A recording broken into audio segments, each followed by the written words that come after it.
రాత్రి నేను 12 గంటలకు సిద్దిపేట నుంచి వచ్చినాక ఏమున్నాయి వార్తలని అక్కడ టీవీ పెట్టాను. అందులో ఎన్ఎంఈఓలో స్క్రోలింగ్ వస్తున్నది. ఏమనంటే ఇలా ఎందుకంటే పొద్దుగాల మన ధర్నా ఉంది కనుక సాయంత్రం ఏదో స్క్రోలింగ్లు పెట్టినట్టున్నారు. ఏంటంటే యాజమాన్యం చాలా పాజిటివ్ గా స్పందిస్తున్నది, 3000 మందిని రెగ్యులరైజ్ చేయడానికి ఒప్పుకున్నది, చర్చలు సఫలీకృతం అవుతున్నాయి అని చెప్పి రాత్రి స్క్రోలింగ్ పెట్టారు. అంటే ఏంటి ఉద్దేశం? పొద్దుగాల డిఎంఈఓల ధర్నా ఉంది కనుక పొద్దుకి స్క్రోలింగ్లు పెట్టించారు. అంటే అంత మా కార్మికులు అమాయకులు అనుకుంటున్నారా మీరు? మొన్ననే నేను మా థామస్ రెడ్డి గారిని, అశ్వత్థామ రెడ్డి గారిని, తిరుపతి గారిని, కమలాకర్ మేమంతా బొత్స సత్యనారాయణ గారి దగ్గర పోయినాం. పోయి ఏం సంగతి అయ్యా, మా కార్మికులు రెగ్యులరైజ్ చేస్తావా చేయవా, మీ సంగతి ఏంటి అని మంత్రి గారిని అడిగినాం. మంత్రి గారు ఏమన్నారంటే అయిపోయింది కదా, మేము ఎప్పుడో ఆర్డర్ ఇచ్చినాం, చేసేదేమున్నది అన్నాడు. అంటే ఏం సంగతి అన్న, అక్కడనే ప్రిన్సిపల్ సెక్రటరీ లక్ష్మీ పార్థసారథి కూడా ఉన్నది. ఆమె ముందు మంత్రి గారు చెప్పిండ్రు, మేము 3000 మంది కార్మికుల రెగ్యులరైజేషన్ విషయంలో ఎప్పుడో ఆర్డర్లు ఇచ్చినాము, అది ఎండి గారు దాన్ని అమలు చేయాలి, సెక్రటరీ గారు మీరు వెంటనే దాన్ని అమలు చేయించండి అని చెప్పి మంత్రి గారు మా ముందే ఆదేశాలు ఇచ్చారు. కానీ ఎన్ఎంఈఓలు దానికి పెద్ద బిల్డప్ ఏమిస్తారంటే మేమేదో సమ్మె నోటీస్ ఇచ్చినాము, మా నోటీస్ చూసి ఇప్పుడు ఆ 3000 మందిని రెగ్యులరైజ్ చేస్తున్నారు అని చెప్పి కొత్తగా బిల్డప్ ఇస్తున్నారు. అయ్యా మీరంతా మీ సమ్మె ఎందుకో జనంకి అర్థమైపోయింది. కార్మికులకు మీ ఎజెండా కార్మికుల ఎజెండా కాదు, మీ ఎజెండా అంతర్గత ఎజెండా ఉన్నది, మీ ఎజెండా వేరే ఉన్నది అనేటువంటి విషయం ఇవాళ అర్థమైపోయింది. ఏదైతే మీ కార్మికులు చాలా మంది ఓడీల మీద పనిచేస్తున్నారో ఆ ఓడీలను కాపాడుకోవడానికి చేస్తున్నారు. మీరు చేస్తున్నారు మా టీఎంయూ లాంటి సంఘానికి ఏదైతే సభ్యత్వం అఫీషియల్ గా చేయాలో చేయకుండా చేయడం కోసమే చేస్తున్నారు. పైకి మాత్రం మీ ఎజెండా రెగ్యులర్ కాంట్రాక్ట్ కార్మికులు రెగ్యులరైజ్ చేయాలి, పైకి మాత్రం మీ ఎజెండా ఈ రోజు డిపెండెంట్ ఉద్యోగాలు కావాలి, కానీ అంతర్గతంగా ఎజెండా వేరే ఉన్నది. ఇలా వీళ్ళు 3000 మందిని రెగ్యులరైజ్ చేసే విషయంలో ఎన్ఎంఈఓ సమ్మె నోటీస్ ఇచ్చి చేసిందేమి లేదు, అది ఎప్పుడో ప్రభుత్వం ఆర్డర్ ఇచ్చింది. నిజంగా మీరు చేస్తే 18,000 మందిని రెగ్యులరైజ్ చేయించాలి, అప్పుడు మీరు చేసినట్టు లెక్క. 3000 మందిలో మీరు చేసిందేం లేదు. ఇదంతా మోసం, ఇదంతా ఒక డ్రామా.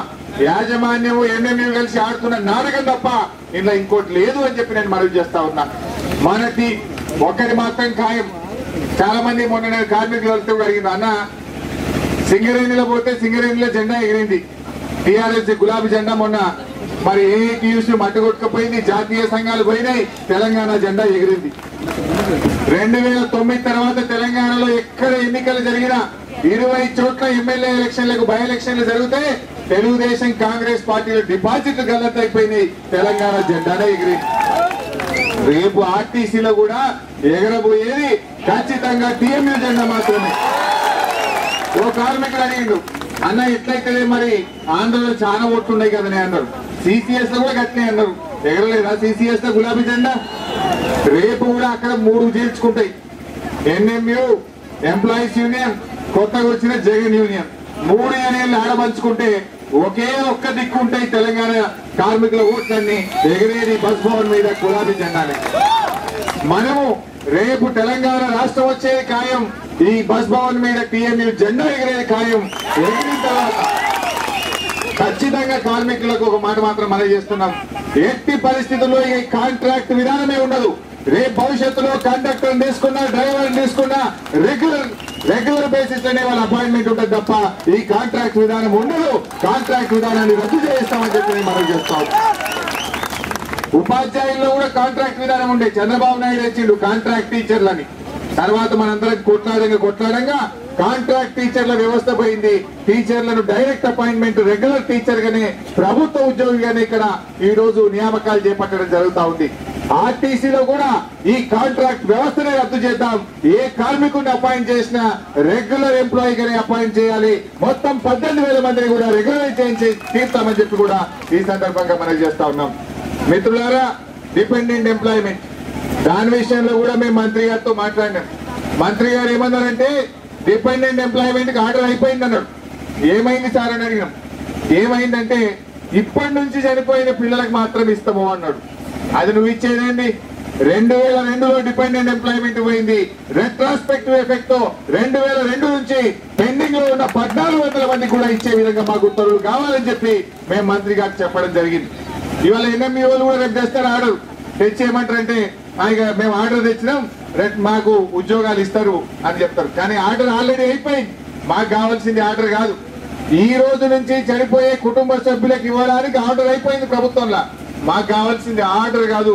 2002 నుంచి ఎన్ని దరఖాస్తులు అయితే పెండింగ్ లో ఉన్నాయో వారందరికీ కూడా ఉద్యోగాలు ఇచ్చే విధంగా మొత్తం 1400 మందికి ఉద్యోగాలు ఇచ్చే విధంగా రెట్రాస్పెక్టివ్ ఆర్డర్ కావాలి.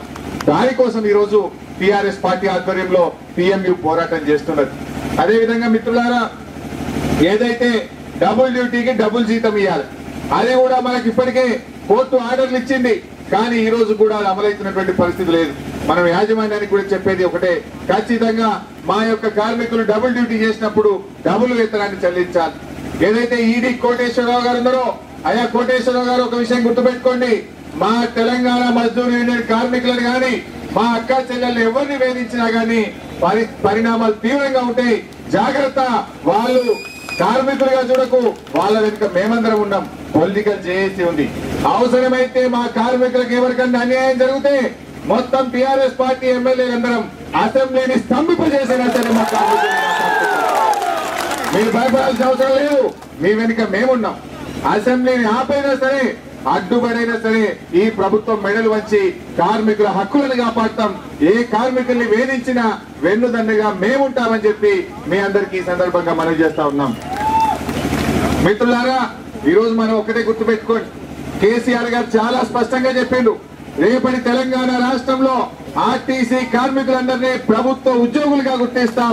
ప్రభుత్వ ఉద్యోగులతో సమానమైనటువంటి వేతనం చెల్లిస్తాం.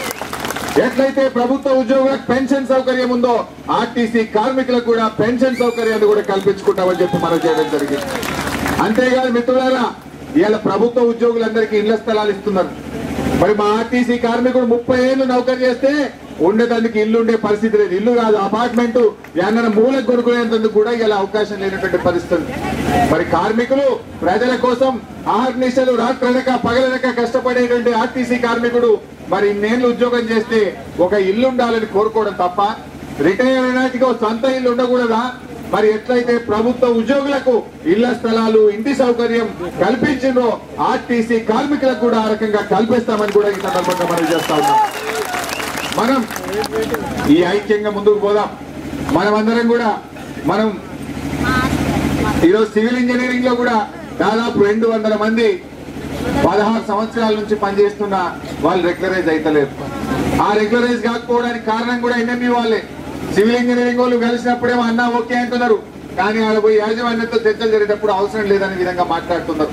16 సంవత్సరాల నుంచి ఎవరైతే సివిల్ ఇంజనీరింగ్ వాళ్ళు పనిచేస్తున్నారో వెంటనే వారందరినీ కూడా రెగ్యులరైజ్ చేయాలని చెప్పి కూడా ఈ సందర్భంగా డిమాండ్ చేస్తూ, మరి కార్మిక సోదరులారా మీరందరూ ఇదే ఐక్యతతో ముందుకు పోండి. మేమందరం మీ వెనుక ఉన్నాం. ఖచ్చితంగా మనం ఎటువంటి పోరాటానికైనా ఎటువంటి ఉద్యమానికైనా సిద్ధంగా ఉందాం. తెలంగాణ రాష్ట్రం కూడా ఖచ్చితంగా వస్తుంది, దాంట్లో ఎవ్వరికి అనుమానం ఉండాల్సిన అవసరం లేదు. ఇంకా కూడా కొంతమంది కార్మికులు తెలంగాణ ప్రాంతంలో మహమూద్ నాయకత్వాన్ని, నాగేశ్వరరావు నాయకత్వాన్ని బలపరుస్తున్నారు.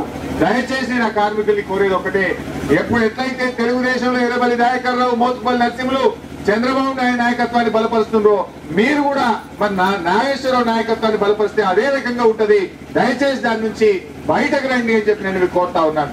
మొన్నటిదాకానే కొంతమంది మాట్లాడారు, అన్న ఇప్పుడు ఏదో పోస్ట్ ఉన్నాయో మాకు జరగక 3 నెలలు అయితే మేము కూడా అదే వస్తాము అని కూడా కొంతమంది మాట్లాడారు. వాళ్ళతోనే మనవి చేస్తున్న టైం దగ్గర పడ్డది.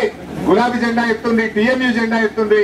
మనం నిజంగా కార్మికులకు న్యాయం జరగాలంటే వాళ్ళతో ఎప్పటికి కూడా జరగదు. కొబ్బరి చెట్టు కింద కూర్చొని ఎవడో తాటి చెట్టు కింద కూర్చొని కొబ్బరి నీళ్ళు తాగుతున్నాడు వెంకట. మరి నాగేశ్వరరావు నాయకత్వంలో కూర్చొని కార్మికులకు న్యాయం చేస్తా అంటే కూడా అదే పరిస్థితి ఉంటది. ఈ కార్మికులకు ఎప్పటికి కూడా ఎన్ఎంయూ నాయకత్వంలో తెలంగాణకు అడ్డుపడతారు, కార్మికులకు న్యాయం జరగనియరు.